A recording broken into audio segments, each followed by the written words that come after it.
books, and I love them because of the beautiful magazine-like design with complete durability. I like it. I hope you do too.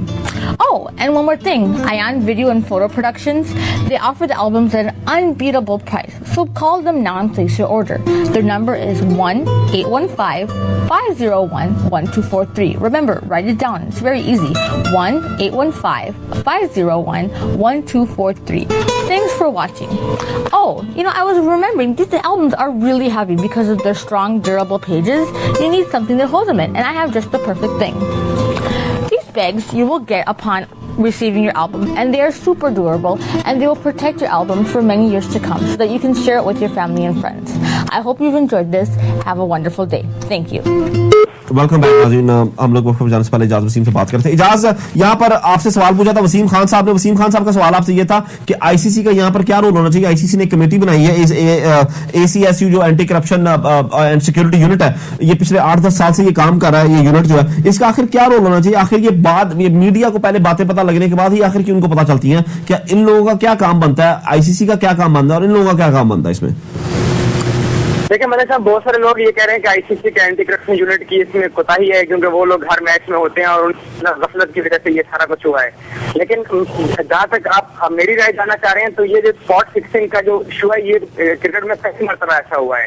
और 2004 में ICC का anti corruption unit बना और उनको सिर्फ एक खिलाड़ी पिछले 6 साल के अंदर मिला, वो था वेस्ट इंडीज का मार्वन सैमुअल्स। और सैमुअल्स के ऊपर 2 साल की पाबंदी लगी हुई है, उसके 1.5 साल अब गुजर चुके हैं। तो ये जब से एंटी करप्शन यूनिट बना है, और उससे पहले पूरी क्रिकेट की तारीख में ये जो स्पॉट फिक्सिंग का जो स्कैंडल सामने है, ये पहला इश्यू है। यार इसको नहीं पकड़ सकते। अब आप एक क्रिकेटर किसी बंदे से बाहर मिलता है और उसको कहता है कि यार तुमने ये बॉल नो करानी है, लेकिन ये मैच फिक्स नहीं हो रहा, ये सिर्फ एक नो बॉल फिक्स हो रही है। ये इतना बड़ा इशू नहीं है कि हम जीत शुरू कर दें। अच्छा, यहाँ पर इजाज एक मेरा छोटा सा सवाल यहाँ पर यह है कि एक बहुत ज्यादा बात जो सामने आ रही है, जो हारून लोगाट साहब जब वाजिद शमसुल हसन साहब से मिलते हैं और उसके बाद जो उनकी आपस में मीटिंग होती है, उस मीटिंग में ये डिसाइड होता है कि जी ठीक है, प्लेयर्स को अगर सस्पेंड कर दिया गया तो समरसेट के खिलाफ मैच नहीं खिलाएंगे, लेकिन जो अगला 2020 मैच आ रहा है उसमें शायद खिलाड़ियों का नाम आ जाएगा। और पीसीबी अपनी इस बात पे बज़िद रहता है कि जी उसमें खिलाड़ियों का नाम आएगा जो पहला 2020 हो रहा है। उसके बाद 12 घंटे के अंदर अंदर लोगाट साहब जो है वो ये फैसला करते हैं कि इन तीनों खिलाड़ियों को सस्पेंड कर दिया जाएगा, जो कि उन्होंने अपने कल इंटरव्यू में भी कहा है कि जब हमें ये लगा कि पीसीबी बिल्कुल भी हमारे साथ ताउन करने के लिए तैयार नहीं है, तो हमें बहुत जल्दी डिसीजन लेना था। और उसमें जो था वो जो उसके उनके जो प्रेसिडेंट है इस वक्त, जो आईसीसी के जो प्रेसिडेंट है, जो कि एक इंडियन है, उनकी राय पर ये कहा गया कि इनको सस्पेंड कर दिया। तो इंडियन एलिमेंट आप कितना देखते हैं या ये बिल्कुल ये फेयर गेम है? देखिए साहब ने कल जो 3 बजे प्रेस की है, पहले वो कल शाम को पाकिस्तान हाई कमीशन गए थे और उन्होंने जाकर वाजिद शमसुल हसन को और एजाज भट्ट को इस बात से आगाह किया था कि हम लोग ये फैसला करने जा रहे हैं क्योंकि खिलाड़ियों के खिलाफ जो वो ठोस शवाहिद हैं। और आईसीसी हारून लोगाट की मर्जी से नहीं चलती, ना शरद पवार की मर्जी से चलती है।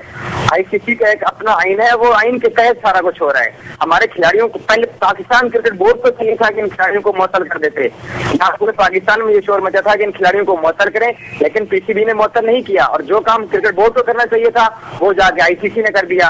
तो लिहाजा खिलाड़ियों के पास खिलाड़ियों के खिलाफ सबूत हैं।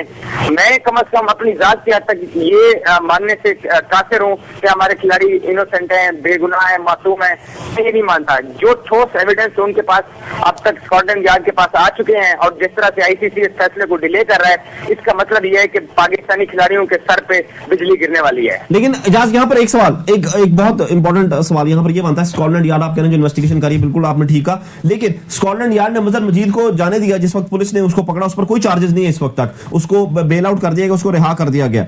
इसके अलावा स्कॉटलैंड यार्ड जब से अपनी इन्वेस्टिगेशन में लगी हुई है, अभी तक कोई भी चीज सामने नहीं आई है। तो जब तक सबूत नहीं, जो कि सबूत ठीक है जो मौजूद हैं, जिस तरह आप कहते हैं कि वीडियोस भी हैं, उनकी तस्वीरें भी हैं, लेकिन जब तक ये जुर्म साबित नहीं होता, क्या तब तक आईसीसी को उनको मुअत्तल कर देना चाहिए था या आईसीसी को स्कॉटलैंड यार्ड की डिसीजन का वेट करना चाहिए था? बिल्कुल, आपका सवाल ये वो सवाल है जो इस वक्त हर पाकिस्तानी के जहन में है। आपने बड़ा अच्छा सवाल पूछा है। देखिए मलिक साहब, जो स्कॉटलैंड यार्ड जो तहकीकात कर रहा है, कल हारून लॉगार्ड ने प्रेस ब्रीफिंग में इसी बात को एक्सप्लेन किया है कि वो क्रिमिनल जो है वो उस तनाजुर के अंदर इन्होंने कोई ऐसा मुजरिमाना काम तो नहीं किया। ये जो नो बॉल का मसला है, स्कॉटलैंड यार्ड का मसला नो बॉल का नहीं है। स्कॉटलैंड यार्ड मनी लैंडरिंग का है, उसको देख रही है नो बॉल हुई है या नहीं हुई। आईसीसी के पास इस बात के एविडेंस आ चुके हैं कि मजहर मजीद के कहने पर हमारे 2 खिलाड़ियों ने उन मतलूबा ओवर के अंदर नो बॉल कराई हैं। स्कॉटलैंड यार्ड नो बॉल को नहीं चेक कर रहा, स्कॉटलैंड यार्ड पैसों के हेर फेर को, जुआरियों के साथ रवाबित को वो चेक कर रहा है। और खिलाड़ियों पर स्कॉटलैंड यार्ड ने फर्द जुर्म जो लगानी है या नहीं लगानी, क्या इनके ऊपर कोर्ट केस में कोर्ट चलेगा या इनको अरेस्ट किया जाएगा या इनके पासपोर्ट जब्त किए जाएंगे या इनको जुर्माना होगा, स्कॉटलैंड यार्ड इस सूरत में देख रही है। वो ये नहीं देख रहा खिलाड़ियों ने नो बॉल कराई है या नहीं कराई। नो बॉल का जो इशू है वो आईसीसी ने देखना है और आईसीसी ने नो बॉल के सबूत मिलने के बाद ही इनको मुअत्तल किया है।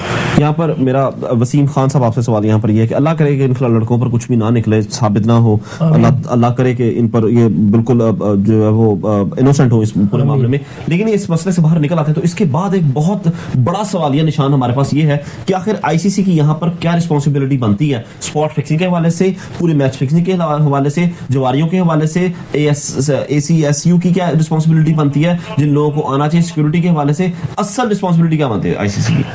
मैं नहीं समझता कि आईसीसी की रिस्पॉन्सिबिलिटी जो है प्लेयरों को वॉच करने की है। उन्होंने जो एक एंटी करप्शन जो यूनिट बनाया है वो मैं समझता हूँ कि इसीलिए बनाया गया है कि वो ऐसी कोई एक्टिविटी उस पर नज़र रखें, उस पर नज़रसानी करें और उन प्लेयरों को जो इस तरह की एक्टिविटीज़ कर रहे हैं उनको कैच करें और उनको पकड़ के उनको सज़ा दी जाए। हम चाहते हैं कि हमारा पाकिस्तानी प्लेयर ना फंसे उसमें, अल्लाह करे नहीं हो उसमें, मगर आईसीसी, मैं भी ये जानना चाहूँगा आईसीसी का क्या ये अथॉरिटी है आईसीसी के पास कि वो अगर कोई क्रिकेट बोर्ड कोई एक्शन नहीं ले रहा अपने प्लेयर के लिए तो क्या वो ऐसा स्टेप ले सकता है जो कि उसने लिया है भी? जी, उन्होंने कहा आर्टिकल 2 के तहत जो है वो उनका ये साफ उसमें लिखा हुआ है कि वो प्लेयर्स को सस्पेंड कर सकते हैं। जो हारून लॉगार्ड ने जो प्रेस कॉन्फ्रेंस में हारून लॉगार्ड ने ये कहा। मेरा इजाज आपसे बस एक आखिरी 2 सवाल आपसे। पहला सवाल मेरा आपसे ये है कि जिस तरह मैंने इनसे पूछा कि आईसीसी की रिस्पॉन्सिबिलिटी बनती है, लेकिन इसके ये अल्लाह करे कि ये लोग इनोसेंट निकले, इस सारा मामला हल हो जाए, तो पाकिस्तान क्रिकेट बोर्ड की, बिलखुसूस पाकिस्तान क्रिकेट बोर्ड की, पीसीबी की क्या रिस्पॉन्सिबिलिटी बनती है? ना सिर्फ खिलाड़ियों की, मैनेजमेंट की, पूरी मैनेजमेंट की क्या रिस्पॉन्सिबिलिटी बनती है? देखिए, पाकिस्तान क्रिकेट बोर्ड का मसला ये है कि पहली बात तो ये है कि खराबी यहाँ से पैदा होती है कि हमारे जो मुल्क के सदर होते हैं वो क्रिकेट बोर्ड को सिलेक्ट करते हैं। यहाँ पर इलेक्शन का कोई प्रोसेस नहीं है। पूरी दुनिया में जिम्बाब्वे और कीनिया जैसे गरीब ममालिक में भी इलेक्शन के तहत जो बोर्ड के सरबराह होते हैं वो आते हैं। हमारे यहाँ सदर हाउस से बंदे को नामजद किया जाता है। पहली बात तो ये है कि यहाँ से सिस्टम खराब हुआ है और क्रिकेट बोर्ड में ऐसे दर्जन लोग बैठे हुए हैं जो ऐवान सदर से यहाँ पर डिपोर्ट होके आए हैं। तो पहली बात तो ये है कि जो निज़ाम है उसको शफाफ बनाया जाए और ऐसे लोगों को क्रिकेट बोर्ड के साथ मुंसलिक नहीं किया जाए जिनका दिमागी वो दागदार होता है। इस जो पाकिस्तान की मौजूदा टीम मैनेजमेंट है इसमें जो शफकत राना साहब है, इन पर इल्जाम लगाया कि इन्होंने जब सिलेक्टर पे वहाब रियाज से 14 लाख रुपए लिए उनको एक वनडे मैच खिलाने के, उन पे इल्जाम है। जो उन्होंने वहाब रियाज से 14 लाख रुपया लिया एक वनडे मैच खिलाने का, एक वनडे मैच खिलाने का 14 लाख रुपए लेने का उन पे इल्जाम है और उन्होंने अब तक उनके खिलाफ कोई इंक्वायरी नहीं बैठी। और जो सिलेक्टर हैं जिनका नाम मोहम्मद इलियास साहब है, उनके ऊपर ये इल्जाम लगा हुआ है कि आईसीएल के अंदर जो मैचेस फिक्स हुए थे तो इलियास का उनमें किरदार था। तो तमाम जो लोग हैं उनका माजी दागदार है। आकिब जावेद है, उनको देख लें। वकार यूनुस को जस्टिस कय्यूम ने सजा दी थी, इजाज अहमद को जस्टिस कय्यूम ने सजा दी है, जुर्माने किए हुए हैं। वसीम अकरम जुर्माने किए हुए, 1 लाख रुपए जुर्माना किए हुए हैं सबको। अच्छा जी, वकार यूनुस का भी नाम था। अच्छा, आखिरी सवालों में से एक सवाल मेरा इजाज आपसे ये है कि आखिर पाकिस्तान ही क्यों, और दूसरा ये कि आखिर पाकिस्तान ही क्यों और आखिर पाकिस्तान इंग्लिस्तान में ही क्यों?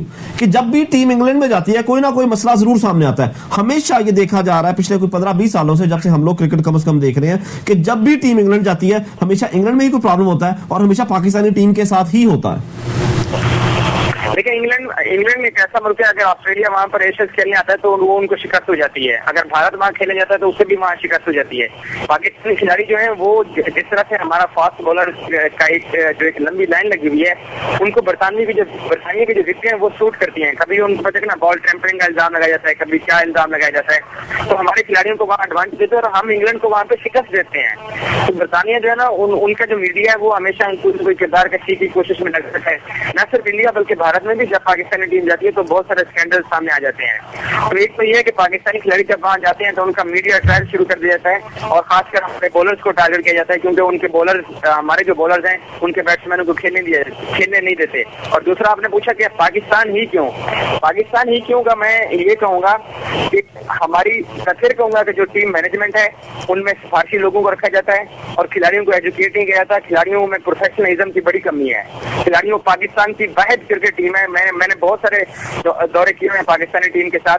पाकिस्तान की वाहिद टीम है जिनके खिलाड़ियों तक आप बिला झिझक वहां जाके मिल सकते हैं। मैं ग्रैंड हयात होटल में ठहरा हुआ था, तो मैंने कायल मिल्स का इंटरव्यू करना था दुबई में, तो मुझे कायल मिल्स का इंटरव्यू करने के लिए आधा घंटा रिसेप्शन पे इंतजार करना पड़ा और फिर वो अपने टीम मैनेजर के साथ आया। तो मैंने कामरान अकमल को जब इंटरव्यू करने के लिए फोन किया तो वो मुझे कहता यार आ जाओ। मैं ऊपर गया तो मेरे से किसी ने सवाल नहीं किया, मैं वहां जाके आधा घंटा उनके कमरे में बैठा रहा। तो हमारे खिलाड़ियों तक जो है ना एक्सेस वो बहुत आसान है। प्रोफेशनलिज्म की कमी है। जो मैनेजमेंट के लोग होते हैं वो खुद सो रहे होते हैं या वो अपने तमाशों में लगे होते हैं। इन लोगों को अब आंखें खुल जानी चाहिए। ख्याल से अगर नहीं खुलती फिर तो अल्लाह ही हाफिज़ है हमारा। चलिए जी, इजाज वसीम साहब आपका बहुत बहुत शुक्रिया। मेरे पास टाइम खत्म हो गया, आपके हमारे साथ लाइन पर रहने का बहुत बहुत शुक्रिया। इजाज वसीम साहब, फुरकान नदीम साहब, बीना मलिक और जुल्करनैन हैदर साहब का बहुत शुक्रिया और खास शुक्रिया वसीम खान साहब का, उन्होंने हमें ज्वाइन किया। नाज़रीन, इस मुश्किल वक्त में हमें अपनी कौमी टीम का साथ देना चाहिए मेरी अपनी पर्सनल राय के मुताबिक, और जुर्म साबित होने तक उनकी मुकम्मल हिमायत करनी चाहिए। ये हमारी कौम का सरमाया है। हमें बिल्कुल भी पाकिस्तानी होने पर शर्मिंदगी महसूस नहीं करनी चाहिए और ना ही इस पर हमें शर्म से सर झुका लेने चाहिए।